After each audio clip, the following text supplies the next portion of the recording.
बिस्मिल्लाहिर्रहमानिर्रहीम। अस्सलाम वालेकुम नाज़रीन, इरफान हाशमी आपको अपने शो में लंदन से खुशामदीद कहता हूँ। व्यूअर्स, पाकिस्तान डेमोक्रेटिक मूवमेंट के हवाले से आपके मुताद्दिद सवालात हमें मौसूल हुए पिछले 3 माह के अंदर। दलाइल के साथ हमने हक़ाइक़ की रोशनी में आपके सामने चीज़ें बयान की कि पाकिस्तान डेमोक्रेटिक मूवमेंट क्यों कामयाब नहीं होगी और इसे अपनी मंजिल कभी भी नहीं मिलेगी, और ऐसा ही हुआ। अब पाकिस्तान डेमोक्रेटिक मूवमेंट के प्लेटफॉर्म से आपको नई तारीखें मिलती हैं, डेडलाइंस मिलती हैं, अल्टीमेटम दिए जाते हैं। और अब तो मौलाना फजल रहमान साहब भी कहते हैं कि तहरीकें ज़रूरी नहीं कि अपनी मंजिल तक पहुँचें, तहरीकें होती हैं। तो इस किस्म के बयानात आपको मीडिया के अंदर नज़र आएंगे। व्यूअर्स, माजी के दुश्मन अब दोस्त बन गए। गैर फितरी इत्तेहाद पाकिस्तान डेमोक्रेटिक मूवमेंट की शक्ल में आपको नज़र आता है, क्योंकि इनका मकसद एक है कि किसी तरह इमरान खान की हुकूमत को घर भेजा जाए और बाद में ये तमाम लोग अभी जो इकट्ठे होकर बैठे हैं, तो बाद में सीट किसको मिलनी है, हुक्मरानी कौन करेगा, इसका फ़ैसला ये मिलकर बाद में कर लेंगे। ये असल में डील है जो पसे पर्दा चल रही है, और तमाम एक्टर्स को, पॉलिटिकल एक्टर्स को इसलिए एंगेज किया गया है और उन्हें टास्क्स दिए गए हैं। आपने इसी दौरान 1-2 रोज़ पहले आपने एक तस्वीर देखी होगी पाकिस्तान डेमोक्रेटिक मूवमेंट के प्लेटफॉर्म से। यूसुफ रज़ा गिलानी साहब, उनके साथ शाहिद खाकान अब्बासी साहब और फिर राजा परवेज़ अशरफ साहब, साबिक वज़राए आज़म इकट्ठे। ये गैर फितरी इत्तेहाद नहीं तो और क्या है? क्यों गैर फितरी इत्तेहाद है? हम कुछ रिसर्च कर रहे थे, किसी का सवाल भी आया और मैंने इस पर कुछ अपनी रिसर्च शुरू की। तो मीडिया आर्काइव्स में से हमें नवाज शरीफ साहब की वो तकरीर मिली जो उन्होंने यूसुफ रज़ा गिलानी के हवाले से कही कि भाई उठो, उतरो, जाओ घर, सुप्रीम कोर्ट का फैसला आता है, अपील में आप जाएंगे। यूसुफ रज़ा गिलानी के हवाले से उन्होंने कहा, और ये बात कर रहे हैं 2012 की, जब यूसुफ रज़ा गिलानी को कहा गया सुप्रीम कोर्ट ऑफ पाकिस्तान की तरफ से कि सरे महल के मामले में स्विस हुकूमत को ख़त लिखे। उन्होंने ख़त नहीं लिखा, बल्कि 30 सेकंड की उन्हें सज़ा सुनाई गई। नवाज शरीफ साहब ने उस वक्त एक तकरीर की। उन्होंने कहा कि ये इंसानों की बस्ती है, हैवानों की नहीं है, और हम इसे इंसानों की बस्ती ही बनाकर छोड़ेंगे, यहाँ पर हैवानों की। जो उन्होंने कहा, क्या कहा, पहले मैं आपको सुना देता हूँ और इस पर फिर हम तफसील से बात करेंगे। और उस वक्त जिन्होंने इस हवाले से जो दरख्वास्त भी दायर की यूसुफ रज़ा गिलानी के हवाले से कि इन्हें डी-सीट किया जाए, अज़हर सदीक़ साहब भी हमारे साथ अब से थोड़ी देर बाद मौजूद होंगे। और इसमें याद रखिएगा व्यूअर्स, पीपल्स पार्टी के ख़िलाफ़ पाकिस्तान मुस्लिम लीग नून की भी दरख्वास्त थी, उसके हवाले से भी हम बात करेंगे। और ये जो गैर फितरी इत्तेहाद है, इसका अंजाम क्या होगा, इस पर भी तफसील से बात होगी। लेकिन पहले आप ये तकरीर सुन लें जो उस वक्त नवाज शरीफ साहब ने की, और वो किन इल्काब से और अल्फाज से यूसुफ रज़ा गिलानी को मुखातिब कर रहे हैं। जी। सुप्रीम कोर्ट ने यहां पर भी यूसुफ रज़ा गिलानी को सजा दी है, और यूसुफ रज़ा गिलानी साहब जो है वो सजा को तस्लीम नहीं कर रहे, और फिर कहते मैं अपील में जाऊंगा। भाई अपील से पहले नीचे उतरो, घर जाओ, जब घर जाओगे अपील करो। अगर अपील में तुम्हारे खिलाफ फैसला होता है तो तुम बिल्कुल घर जाओगे, नहीं होता तो फिर तुम वापस अपने वजारत उज़्मा के मनसब पे आ जाओगे। लेकिन ये बात नहीं कि सुप्रीम कोर्ट फैसला दे और आप उसको मानने से इनकार करो। ये इंसानों की बस्ती है, इंसानों की, ये हैवानों की बस्ती नहीं है। हम इसको हैवानों की बस्ती नहीं बनने देंगे, ये इंसानों की बस्ती रहेगी। व्यूअर्स, आपने क्लिप सुना। नवाज शरीफ साहब मुतालबा करते हैं 2012 में यूसुफ रज़ा गिलानी से कि आप उतरें, जाएं, सुप्रीम कोर्ट ने आपके खिलाफ फैसला दिया है। और फिर वो ये भी कहते हैं कि इंसानों की बस्ती है। अगर आपको 2012 में सुप्रीम कोर्ट ऑफ पाकिस्तान का इतना एहतराम था, तो फिर क्या हुआ जब यही सुप्रीम कोर्ट आपके बारे में फैसला देती है, आपके खिलाफ फैसला देती है, तो अब ये कहते हैं कि मुझे क्यों निकाला। और फिर सज़ा होती है, पाकिस्तान से अब बाहर आ जाते हैं इलाज के लिए, और आपका कितना इलाज हो रहा है तो पूरी कौम जानती है। और पाकिस्तान मुस्लिम लीग नून के वो तर्जुमान जो बरतानिया में मौजूद हैं, व्यूअर्स, आप उनकी ज़ुबानी सुनते रहते होंगे कि नवाज शरीफ साहब के प्लेटलेट्स की क्या सूरत हाल है। खैर, अब बहुत देर हो गई, कई महीने गुजर गए, वहाँ से भी कोई ख़बर नहीं आ रही। और एक जुमला उन्होंने ये कहा कि ये इंसानों की बस्ती है। व्यूअर्स, इस इंसानों की बस्ती में जिसकी तरफ वो इशारा कर रहे हैं कि सियासतदानों के चेहरे कितने भयानक हैं, ये आपने देख लिए। किरदार कितने भयानक हैं ये पूरी कौम अब जान चुकी है। इस क्लिप को बार बार देखें, शेयर करें ताकि लोगों को पता चल सके कि पाकिस्तान डेमोक्रेटिक मूवमेंट का वो भयानक चेहरा जो कौम के सामने नहीं रखा जा रहा, छुपाया जा रहा है, उसकी असल में हकीकत क्या है। यूसुफ रजा गिलानी के बारे में नवाज शरीफ साहब क्या कह रहे हैं, इसे लोगों को सुनाएं। अब हम रुख करेंगे पाकिस्तान का, जहां पे अजहर सदीक साहब हमारे साथ मौजूद हैं और हम उनसे जानेंगे, क्योंकि वो इस पूरे प्रोसेस का हिस्सा रहे दरखास्त में, और यूसुफ रजा गिलानी की नाअहली के हवाले से भी उन्होंने दरखास्त दायर की। और यूसुफ रजा गिलानी को जब सुप्रीम कोर्ट में 30 सेकंड की सजा हुई, सरे महल के हवाले से स्विस गवर्नमेंट को खत लिखना था, नहीं लिखा गया, तो क्या हुआ, हम उनकी जुबानी सुनते हैं। बहुत शुक्रिया अजहर सदीक साहब आपके वक्त का। सर जी, अस्सलाम वालेकुम इरफान अहमद साहब, बहुत शुक्रिया आपका। सर आपने क्लिप तो सुन लिया, और नवाज शरीफ साहब क्या कह रहे हैं यूसुफ रजा गिलानी के हवाले से। अदालत का एहतराम उन्हें एकदम से याद आया। खैर भूले हुए थे 2012 में, अब वो भूल गए हैं, पहले उन्हें याद था। फिर वो कहते रहे सुप्रीम कोर्ट के फैसले के हवाले से कि मुझे क्यों निकाला। फिर अब अदलिया पर भी वो बहुत सारे सवालात उठाते हैं, ये भी आपके सामने है।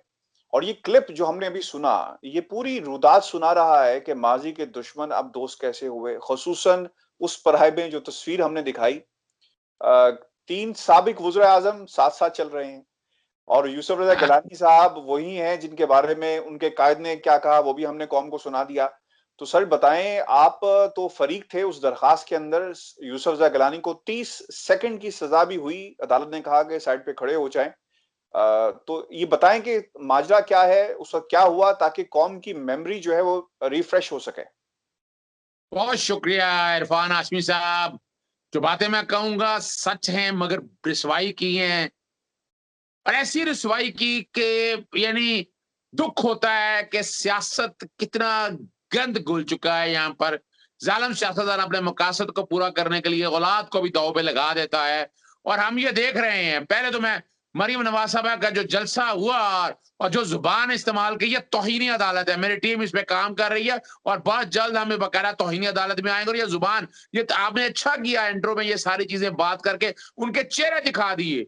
अब ये कौम का भी, ये हमारी कौम का इम्तिहान है कि वो किस मुंह से इन लोगों को वोट देते हैं, किस मुंह से उनको मुंतखब करते हैं। जब उनके असल चेहरे देखें तो अपने जाती मकासद के लिए वो क्या कुछ नहीं करते हैं। ये नवाज शरीफ साहब वही हैं जो मेमो स्कैंडल में वकील का यूनिफॉर्म पहनकर गए थे। इसी तरह मैं बाद में आऊंगा असल हकायक की तरफ। यूसुफ रजा की गिलानी की डिस्क्वालिफिकेशन के लिए पीएमएलएन भी आई थी आगे। जैसे मोहम्मद अदर सिद्दीक पिटीशन जो रिपोर्टेड जजमेंट है जिसमें ये डिस्क्वालीफाई हुए थे, उसमें जहां इमरान खान साहब तहरीक इंसाफ थी साथ, तो उस वक्त ये पीएमएलएन भी थी और वो मेरे साथ वो पेश होती रही है। ये मैं रिकॉर्ड, ये और ये बड़ा दुख और बड़ा दुख का मकाम है। क्या हमारे यहाँ कोई हाई मॉरल नहीं हो सकते? खुदारा कोई ये मान ले, एक तरफ बैठ के आप करप्शन के पहाड़, एनआरओ और पता नहीं क्या क्या बातें करते रहे, और दूसरी तरफ डूबने का मकाम है ये। चलें, इनको तो शर्म नहीं आनी, ना इनको, ना कोई शर्म होती है, ना कोई हया होती है। बातें जितनी मर्जी करा लें वहां बैठकर, लेकिन ये चेहरे हैं जो सारे सामने नजर आने चाहिए। तारीख के झरोखे में लेके चलता हूं। आपको याद होगा बदनाम जमाना एनआरओ हुआ। एनआरओ जब खत्म हुआ तो खत लिखने थे बाकायदा स्विस गवर्नमेंट को और सारी चीजों को। उसके लिए पिटीशंस आई सारी सुप्रीम कोर्ट के सामने। खत लिखने का कहा गया, नहीं लिखा गया। 10 जनवरी 2012 को 6 मुतवक्को चीजें बताई गई कि आप ये कर सकते हैं बाकायदा सुप्रीम कोर्ट ने, और कहा गया ये करें। यूसुफ रजा गिलानी ने वो नहीं मानी, उन्होंने बिल्कुल नहीं माना साफ लफ्जों में। और मैं तारीख के झरोखे में बता दूं आपको, उसके बाद आपको याद है कंटेम्प्ट ऑफ कोर्ट एक्ट बना था, जो एक ही दिन में एक्ट भी बन गया था। पार्लियामेंट ने पास कर दिया, सेनेट ने पास कर दिया, रातों रात सदर ने दस्तखत भी कर दिए थे, और वो contempt of court act challenge हुआ। मैं भी उसमें फरीक था। वो और रद्दी की टोकरी में फेंक दिया। लेकिन असल तो बात समझने वाली है कि गालिबन 26 अप्रैल 2012 को यूसुफ रजा गिलानी को खत ना लिखने पे, सुप्रीम कोर्ट के अहकाम ना मानने पे 63(1)G के तहत तौहीन अदालत की सजा होगी। वो अलग बात है। Till rising of the court हुई उस दिन गालिबन, मेरा ख्याल है मैं भी सुप्रीम कोर्ट में था, मुझे याद, मेरा ख्याल है मैं वहां था कोर्ट के अंदर ही। सिर्फ सिर्फ अदालत में 30 सेकंड के लिए खड़ा किया और ये सजा हो गई, ये सजा है। और कंटेम्प्ट ऑफ कोर्ट जो है ना, ये सुई जनरस हम कहते हैं ना, ये सिविल है ना क्रिमिनल है, बल्कि ये मिक्सचर है, लेकिन सजा इसमें हो गई। अब ये सजा होने के बाद डीड होने का मामला देखें। अब हाल ये था कि सजा होने के बाद लिखा हुआ है कि डिस्क्वालीफाई हो जाना है। मैंने फिर बाकायदा इसके डिस्क्वालिफिकेशन के लिए आर्टिकल 63(2) के लिए स्पीकर नेशनल असेंबली को लिखा, फहमीदा मिर्जा साहिबा को। और मुझे आज भी याद है वो कि वो गवर्नर हाउस में यहाँ आई थी। जिस दिन यहाँ गवर्नर हाउस में आई, मैंने फौरी तौर पर खत यहाँ भिजवाया, यहाँ गवर्नर हाउस में भिजवाया कि इस पे कार्रवाई शुरू की जाए। कोई कार्रवाई शुरू नहीं की और अल्टीमेटली मेरे वही खत लिखने के ऊपर एक रूलिंग दी फहमीदा मिर्जा ने। उन्होंने 63(2) के तहत इनको डिस्क्वालीफाई करने का reference supreme election commission of Pakistan के सामने नहीं भेजा। अब ये आईनी और कानूनी जिम्मेदारी थी। फिर उसको बाकायदा, ये देखें, इमरान खान साहब ने, सबने चैलेंज किया, लेकिन मेन पिटीशन मेरी बनी कि मैंने वो प्रोसेस सारा पूरा किया था। मैंने बाकायदा स्पीकर नेशनल असेंबली को लिखा, उस पर ऑर्डर लिया और फिर मामला चला गया मोहम्मद अजहर सिद्दीक के नाम से सुप्रीम कोर्ट में। सुप्रीम कोर्ट में लंबी समातें हुई, ये सारे मामला, ये PMLN दावे मारते, यार दुख का मकाम है, पता नहीं क्यों छेड़ देते हैं, इन्हें तो शर्म नहीं आती, ना कोई हया आती है, ना किसी ने सिखाया सच क्या झूठ क्या होता है। यहीं से आप देख लें, आप अगर यहीं से आप 63(1)(f) को देख लें, सगेशियस राइटस अमीन और सादक और अमीन कौन होता है, ये सारा कुछ सामने करके झूठ बोलते हैं बाद में, आकर बाद में बातें करते हैं। और आज किस मुंह से उन सबको इकट्ठे लेकर चलते हैं। बहरहाल मैं छोड़ें इसको। फिर ये फैसला गालिबन 10 जून 2000, मेरा ख्याल है, मुझे जो याद पड़ता है डेट गालिबन 10 जून ही थी, कि जिसमें बाकायदा इनको डिस्क्वालीफाई कर दिया गया था। मुझे जो याद पड़ता है, मैं एग्जैक्ट डेट मुझे, मेरा ख्याल है मुझे याद नहीं पड़ती, 2012 की डेट थी, सॉरी 18 जून 2012 थी, कि जब यूसुफ रजा गिलानी को 63(1)(g) को सामने रखते हुए डिस्क्वालीफाई कर दिया, नाअहल करार दे दिया। अब नाअहल करार होने के बाद वजह यह है कि आर्टिकल 63 के अंदर अगर जो सजाएं जो हों, वो सजा 5 साल तक सजा काबिले अमल रहती है।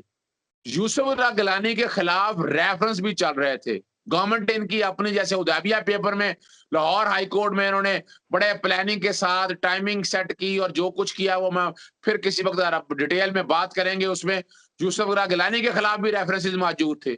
10 साल के लिए अगर सजा होती, कन्विक्शन होती, 10 साल के लिए नाअहल होना था, जैसे नवाज शरीफ 10 साल के लिए नाअहल हुआ है। लेकिन उन्होंने बड़े तरीके से मैनेज करके, एविडेंस करके छोड़े इन चीजों को, जैसे भी किया वहां से बरी हो गए। और यही वजह है कि यहाँ बैठकर ये जान के डिले करते हैं।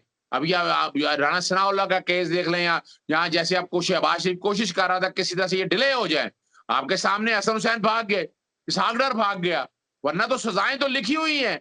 यानी जितने जराइम इनके, वो सारा कुछ सामने है। अब ये सारा कुछ सामने होने के बावजूद ये जान कैसे हालात पैदा करते हैं। और यूसुफ रजा गिलानी ने और वो सारे मामला को जिस तरह बहरहाल हुआ, 5 साल के लिए नाअहल हो गया था, जो कि 2012 में हुआ था। तो 2017 तक नाअहली इनकी चलती थी। जब ये वोगला तहरीक चल रही थी, जिस तरह पूरी प्लानिंग करके किसी वक्त हुई बात ना, तो इसमें भी बात करेंगे कि वोगला तहरीक में, इफ्तिखार चौधरी की तहरीक में नवाज शरीफ और इनकी सियासी जमात, ये परवेज रशीद जैसे लोगों का क्या किरदार था, किस तरह उन्होंने बैठकर आगे मॉडल टाउन में मीटिंगें होती थी, किस तरह डिस्क्वालिफिकेशन को चैलेंज करना था। वो बड़ी लंबी कहानी है, बेवकूफ बनाया उन्होंने। बिल्कुल करेंगे, बिल्कुल हम करेंगे। लेकिन व्यूअर्स, आज का ये क्लिप बहुत ही इंपॉर्टेंट था कि माजी के दुश्मन आज दोस्त क्यों हैं, क्योंकि ये सिर्फ चाहते हैं कि पाकिस्तान के अंदर इक्तदार पर किस तरह कब्जा करना है, कोई रास्ता निकाला जाए। अपने सवाल हमें जरूर भेजें और कमेंट्स भी कीजिएगा और चैनल को सब्सक्राइब करना मत भूलें। और व्यूअर्स, कोशिश ये करें कि इस वीडियो को ज्यादा से ज्यादा शेयर करें, क्योंकि इसमें वो क्लिप मौजूद है जो इज्जत माब जनाब मियां मोहम्मद नवाज शरीफ साहब यूसुफ रजा गिलानी के बारे में क्या कह रहे हैं, पूरी कौम को पता चलना चाहिए। और आज ये इत्तेहाद, जिसे हम गैर फितरी इत्तेहाद कहते हैं, साबित हो रहा है कि ये सिर्फ और सिर्फ इक्तदार तक पहुंचने के लिए इत्तेहाद बनाया गया है। और मुकम्मका अजहर सिद्दीक साहब क्या किया इन्होंने कि जनाब पहले मिलकर इस हुकूमत को गिराते हैं, तो बाद में हम अपने मामला बाद में देखेंगे। ये मैं खत्म करने से पहले एक बात कह दूं आपको, जी जी, मैं जो बड़ी चीजों का गवाह हूं, ये चार्टर ऑफ ये पारियां लगी होती थी बाखुदा। मैं हालात और वाकया से किसी वक्त साबित करेंगे कि एक दफा बारी उनकी, एक दफा बारी उनकी। तरमीम इस तरह करनी है कि देखे ना, आप तरीकाकार क्या है, इलेक्शन कमीशन सारा जो है ना अपोजिशन लीडर और उसने मिलके लगाना है, चेयरमैन नैब उसे जाते हुए और आने वाले ने मिलके लगाना है। ये पूरी प्लानिंग इनकी है और बड़ी भयानक प्लानिंग है। ये तो पानी फेर दिया इमरान खान ने सारी चीजों के ऊपर। वो सही कहते थे ना इमरान खान साहब भी कि ये बारियां लगी हुई हैं कि पहले तुम्हारी बारी फिर मेरी बारी।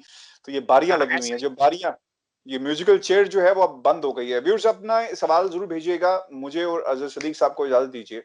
अल्लाह ने के बाद।